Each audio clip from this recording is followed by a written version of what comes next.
क्या आप पिंपल से परेशान हैं? क्या आपने सब ट्राई कर लिया और कुछ असर नहीं हो रहा है? तो ये वीडियो खास आपके लिए है। वीडियो को पूरा एंड तक देखना कंप्लीट जानकारी के लिए, तभी समझ पाओगे कि असली फंडा क्या है। So hey everyone, welcome back to my channel. This is my mind, you are watching my video.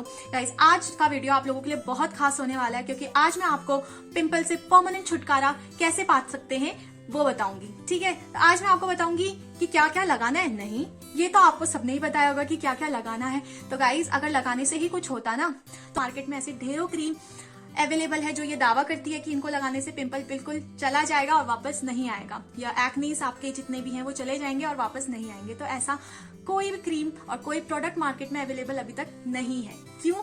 क्योंकि सिर्फ अगर सुपरफिशियली लगाने से प्रॉब्लम जाती तो हर कोई सुपरफिशियली इतनी सारी क्रीम्स लगा रहे तो प्रॉब्लम्स तो होती ही नहीं। तो प्रॉब्लम हमारे सुपरफिशियल स्किन में नहीं है, प्रॉब्लम है हमारे यहाँ एंड देन हमारे स्टमक में। तो प्रॉब्लम ओरिजिन होता है हमारे माइंड से एंड देन अब हमारे स्टमक से, हमारे इंटेस्टाइन से। ठीक है, तो जब प्रॉब्लम स्टमक और माइंड में है तो हम अपनी स्किन को क्यों कर रहे हैं? ठीक है, तो हम ट्रीटमेंट भी कहाँ का यूज करेंगे? स्टमक एंड माइंड का। तो सबसे पहले जानते हैं आखिर ये पिंपल होता क्या है। तो पिंपल आम भाषा में कहें तो आपकी बॉडी का एक डिफेंस रिस्पॉन्स होता है। आपकी बॉडी जो रिस्पॉन्स करती है किसी डस्ट पार्टिकल और किसी बैक्टीरिया के अगेंस्ट में, वो होता है आपका पिंपल। तो अब हम जानने की कोशिश करते हैं कि ये डस्ट पार्टिकल और बैक्टीरिया आखिर हमारे स्किन में आता कैसे है, चिपकता कैसे और क्या सब चीजें होती है। तो हमारी बॉडी में पोर्स होते हैं, हमारे स्किन में छोटे पोर्स होते हैं।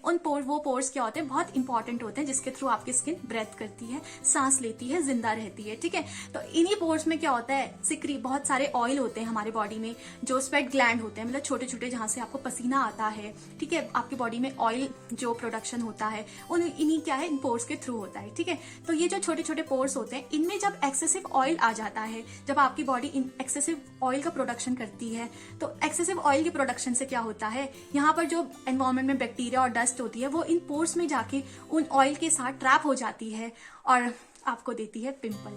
ठीक है, सवाल उठता है कि एक्सेसिव प्रोडक्शन ऑयल का होता क्यों है हमारी बॉडी में। तो सबसे पहले उस कारण की तरफ बढ़ते हैं कि ऑयल का एक्सेसिव प्रोडक्शन आखिर बॉडी में हो क्यों रहा है। तो उसके कुछ रीजंस हैं, 3 मेन रीजंस हैं। तो जो पहला रीजन है वो है लाइफस्टाइल। जो लोग ज्यादा फिजिकल एक्टिविटीज में इन्वॉल्व नहीं होते हैं, सेडेटिव लाइफ जिनकी होती है, उनको भी पिंपल्स के चांसेस बहुत ज्यादा होते हैं। ठीक है, ब्लड सर्कुलेशन अच्छे से नहीं हो पा रहा होता है, जिसकी वजह से भी क्या होता है? पिंपल्स आ जाते हैं। ठीक है, तो इससे आपको बचने के लिए आपको एक्सरसाइज, योगा, मेडिटेशन मस्ट है, आपको करना ही करना है। ठीक है, सेकंड है आपका फूड बहुत इंपॉर्टेंट रोल प्ले करता है आपकी, जैसे आप दिखते हो। ठीक है, जो आपका आउटर अपीयरेंस है, आपकी जिस तरह की डाइट होगी वैसे ही आपका आउटर अपीयरेंस होगा। ठीक है, तो फूड कैसे? अगर आप ज्यादा एक्सेसिव ऑयली फूड खा रहे हो, ठीक है, ऑयली एक्सेसिव फूड खा रहे हो, तो अगेन आपको पिंपल और एक्ने के चांसेस हो सकते हैं। ठीक है, पैक्ड फूड खा रहे हो, बहुत ज्यादा स्वीट जिसमें होती है वो फूड खा रहे हो, तो अगेन आपको पिंपल्स वगैरह के चांसेस बढ़ जाते हैं। ठीक है, तीसरा कारण है वो है आपके बॉडी में टॉक्सिन्स क्या होते हैं? जहरीले पदार्थ जो आपकी बॉडी में बनते हैं। अब ये जहरीले पदार्थ कैसे बनते हैं? जो भी आपकी बॉडी में आप खाना खाते हो, जो भी एक्टिविटीज आपकी बॉडी करती है, जैसे ब्लड सर्कुलेशन हो रहा है, रेस्पिरेशन हो रहा है, फूड ब्रेक डाउन होके आपकी बॉडी में एब्जॉर्ब हो रहा है, तो इसका जो बाय प्रोडक्ट होता है वो होते हैं हमारे टॉक्सिन्स। जब एक मात्रा से ज्यादा ब्लड में टॉक्सिन्स का लेवल बढ़ता है तो वो हमें बहुत सारी प्रॉब्लम्स देकर जाते हैं, जैसे कि फ्री रेडिकल्स हो गए, ब्लैक हेड्स हो गए, ठीक है, और ब्रेकआउट्स हो गए, पिंपल्स हो गए, एक्ने हो गए। कुछ प्रॉब्लम्स हैं जो टॉक्सिन्स जब बॉडी में क्रिएट होते हैं, प्रोड्यूस होते हैं, तो उनके रिस्पॉन्स में ये सब हमें देखने को मिलता है। ठीक है, तो अब आप पूछोगे टॉक्सिन्स तो प्रोड्यूस हो गए हैं, तो अब हम क्या करें इन टॉक्सिन्स को बॉडी से बाहर निकालने के लिए? वैसे तो आपकी किडनी बहुत अच्छा वर्क करती है, टॉक्सिन्स को टाइम टू टाइम पे बॉडी से बाहर करती ही है। साथ में आपका जो फिकल मैटर होता है उसके थ्रू भी आपकी बॉडी से सारा वेस्ट बाहर निकलता है, जो आप लंग्स आपके बहुत अच्छा काम कर रहे होते हैं, बट फिर भी कुछ टॉक्सिन्स आपकी बॉडी में रह जाते हैं। तो उनसे ही कैसे उनको बाहर निकालना है वो मैं आपको इस वीडियो में बताऊंगी।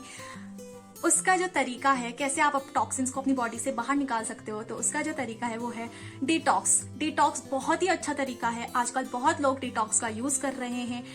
डिटॉक्स मतलब टॉक्सिन्स को बॉडी से बाहर करने के ही प्रोसीजर को हम बोलते हैं डिटॉक्स। अब ये डिटॉक्स करना कैसे? आप अपने घर में भी डिटॉक्स कर सकते हो गाइस। उसके लिए 3 मेथड है। पहला, 17 आवर्स का फास्टिंग रखिए। 17 आवर्स की फास्टिंग से आपकी बॉडी में जितने टॉक्सिन्स हैं वो बाहर निकलते हैं। तो इस फास्टिंग के दौरान होता क्या है, हमारी बॉडी इस टाइम पे रेस्टिंग स्टेज में होती है, क्योंकि कुछ खाना तो है नहीं स्टमक में, यहाँ पे कोई खाना नहीं होता डाइजेस्ट करने के लिए। तो इस टाइम पे बॉडी का दूसरा काम करती है। बॉडी क्या करती है, उसमें जो मेटाबॉलिज्म में और डाइजेशन में जो एनर्जी लग रही थी उसको डिटॉक्सिफाई करने पे बॉडी यूज करती है। बॉडी में जो टॉक्सिन्स रिलीज हो रहे हैं वो बॉडी क्या करती है, उसका ब्रेक डाउन करती है और इस टाइम पे बॉडी से फ्लश आउट करती है। ठीक है। सेकेंड है कि आप क्या कर सकते हो, जो फलों का जूस होता है ना उसको पी सकते हो। ये भी बहुत बेनिफिशियल है डिटॉक्स टेक्निक। ठीक है, ये बहुत बेनिफिशियल डिटॉक्स टेक्निक है। थर्ड जो आपके पास है वो आप ये कर सकते हो कि आप अनीमा का यूज कर सकते हो। ठीक है, अब वो कैसे करना है वो आप अपने डॉक्टर से कंसल्ट करिए। अब आप जो थर्ड मेथड है वो है अनीमा। अनीमा हम बेसिकली जैसे किसी को कॉन्स्टिपेशन हो गया, हम वो मेडिकल में अनीमा का यूज करते हैं कॉन्स्टिपेशन में, बट आप डिटॉक्सिफिकेशन के लिए भी अनीमा का यूज कर सकते हैं। बट उसके लिए पहले आपको अपने डॉक्टर से कंसल्ट करना पड़ेगा, देन आप अनीमा को यूज कर सकते हैं। सो डिटॉक्स के लिए जो सबसे इंपॉर्टेंट चीज है वो है हमारा वाटर। जितना आप पानी पीते हो उतनी बॉडी से टॉक्सिन्स बाहर निकलते हैं, उतनी आपकी स्किन ग्लोइंग बनती है, हेल्दी बनती है।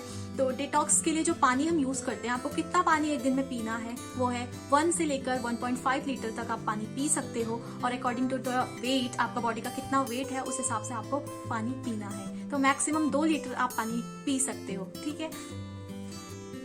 अब है हमारा मेंटल हेल्थ। जब तक आपकी मेंटल हेल्थ अच्छी नहीं रहेगी तब तक आपको पिंपल्स, एक्ने, ब्रेकआउट्स होते ही रहेंगे। ठीक है, जितनी भी स्किन से रिलेटेड प्रॉब्लम्स है, हेयर से रिलेटेड प्रॉब्लम है, जब तक आपका ये ब्रेन से सब कुछ सही नहीं होता तब तक आपका कुछ सही नहीं होने वाला। ठीक है, तो आपका जो मैंने पहले बताया था, पहला है फिजियोलॉजी आपकी बॉडी से रिलेटेड, सेकेंड है आपके मेंटल से रिलेटेड। ठीक है, तो मेंटल कैसे, जैसे कि बहुत सारे लोगों को बहुत ज्यादा स्ट्रेस होता है। ठीक है, स्टडीज का स्ट्रेस होता है। ठीक है, टीनेजर्स को या जो एडल्ट्स होते हैं उनको स्टडीज का स्ट्रेस होता है। तो अगर आप जितना स्ट्रेस लेंगे उतने आपके फेस में पिंपल्स, ब्रेकआउट्स वगैरह नजर आएंगे। ठीक है, अब आप लोगों को क्वेश्चन होगा कि हम लोग स्ट्रेस कैसे कम कर सकते हैं। तो स्ट्रेस कम करने के बहुत सारे इंटरनेट में और हमारे आसपास बहुत सारे वेज हैं स्ट्रेस को कम करने के लिए। तो स्ट्रेस को कम करने के लिए मैं आपको एक तरीका, बहुत आसान तरीका बताऊंगी। आपको जब भी टाइम मिले आप मेडिटेशन करिए। हाँ गाइस, आपने सही सुना, आपको मेडिटेशन करना है। 21 दिन तक आप ये सब चीजें करो, मैं आपको गारंटी देती हूँ कि you will definitely got a good results. ठीक है, तो आपको मेडिटेशन करना है, एक्सरसाइजेस करनी है। जितना आप एक्सरसाइज करोगे आपके स्वेट के थ्रू टॉक्सिन्स बाहर होंगे। जितने टॉक्सिन्स बाहर होंगे उतना वो आपके लिए बेनिफिशियल है। आपका ब्लड सर्कुलेशन इंप्रूव होगा। जितना ब्लड सर्कुलेशन इंप्रूव होगा वो आपके लिए उतना ही बेनिफिशियल है। और कुछ रीजन होते हैं पिंपल के, वो रीजंस हैं प्यूबर्टी। एक्चुअली बहुत ज्यादा केसेस में ऐसा देखा गया है कि जब प्यूबर्टी होती है टीनेजर्स को बहुत सारे पिंपल्स होते हैं, ब्रेकआउट्स होते हैं। तो इट्स वेरी कॉमन, ऐसी कोई प्रॉब्लम नहीं है ये। बट इसके लिए भी सेम वही चीज आप कर सकते हैं जो बाकी आप सारी चीजों के लिए कर रहे हैं। डिटॉक्स करो बॉडी को, स्ट्रेस कम लो। जितना स्ट्रेस कम होगा उतनी बॉडी ग्लोइंग होगी, हेल्दी होगी और अच्छी रहेगी। ठीक है, सेकंड के अदर रीजंस में आपका जेनेटिक फैक्टर्स भी हो सकते हैं। अगर आपकी फैमिली में आपकी मम्मा या फादर को किसी को पिंपल्स वगैरह की या एक्ने वगैरह का प्रॉब्लम था पहले, तो वो आपको भी हो सकता है। तो इट्स वेरी नॉर्मल। उसके लिए भी आप सेम वही प्रोसीजर, वही टेक्निक यूज कर सकते हो जो मैंने पहले बताया है। सो पिंपल्स एंड एक्ने के रिगार्डिंग अगर आपको कोई भी क्वायरीज होती है तो मुझे कमेंट डाउन करो, मैं उन पे वीडियोस बनाऊंगी। और कौन सा मास्क आपको लगाना है, ठीक है, नेचुरल मास्क मैं आपको बताऊंगी कि आपको कौन सा नेचुरल फेस मास्क बनाना, सब बताऊंगी। बट आप मुझे कमेंट में ये जरूर लिखें कि आपकी प्रॉब्लम क्या है, तो मैं उसी के ऊपर नेक्स्ट वीडियो बनाऊंगी। So guys, that's it for today's video. Hope you like my video. If you like it, then do subscribe to my channel, like my video, share my videos with your friends. और मैं आगे ऐसे ही अच्छी अच्छी videos आप लोगों के लिए बनाती रहूंगी। तब तक के लिए हंसते मुस्कुराते रहिए और यार बाय।